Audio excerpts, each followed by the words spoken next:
in Kentucky is a Democratic governor who's going to be reelected, I think, in 2 weeks.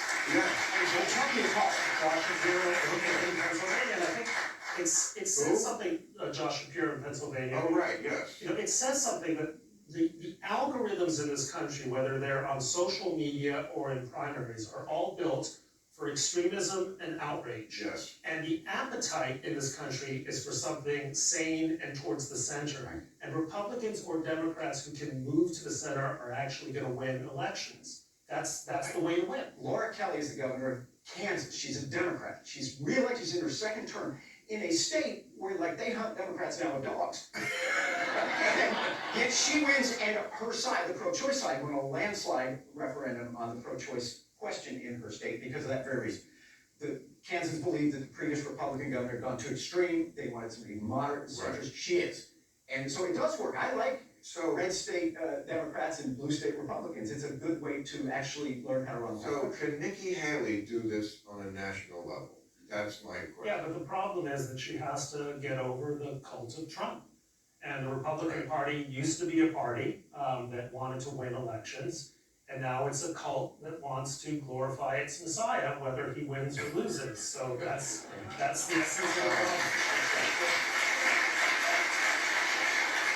Look at the data. Look at the data. Nikki Haley is her strongest candidate against Biden. Right? Biden and Trump are largely tied. Nikki's leading Biden by like 7, 9 in some polls. Right? So she's clearly their strongest candidate. Here's the real world problem. If somehow she beats Trump, do you really think Trump is going to do like Hillary did for Barack and just like, let's link arms and march off together, one team?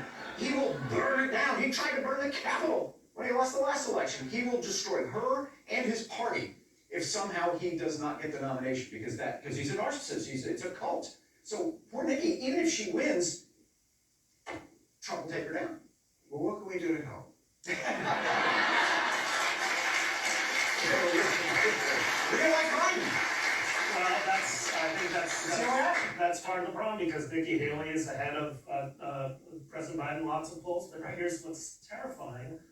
I just looked at recent polls. Trump is ahead of Biden in Arizona. He's ahead of Biden in Georgia. He's ahead of Biden in other states that Biden won, which allowed him to take the election. So a lot of Republicans are saying, even with Trump, we can win against such a weak incumbent. And I just wrote a column. This was Biden's finest hour. I have nothing but respect for genuine statesmanship at this moment. But my fear is that the Democrats simply haven't come to grips with the fact that the president is a weak candidate who appears to many Americans, for all of his virtues, to be feeble.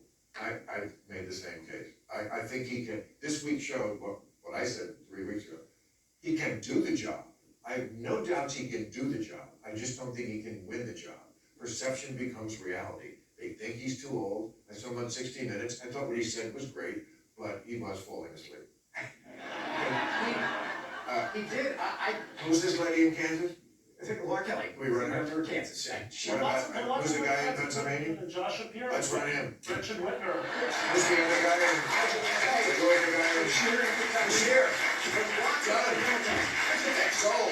Beshear.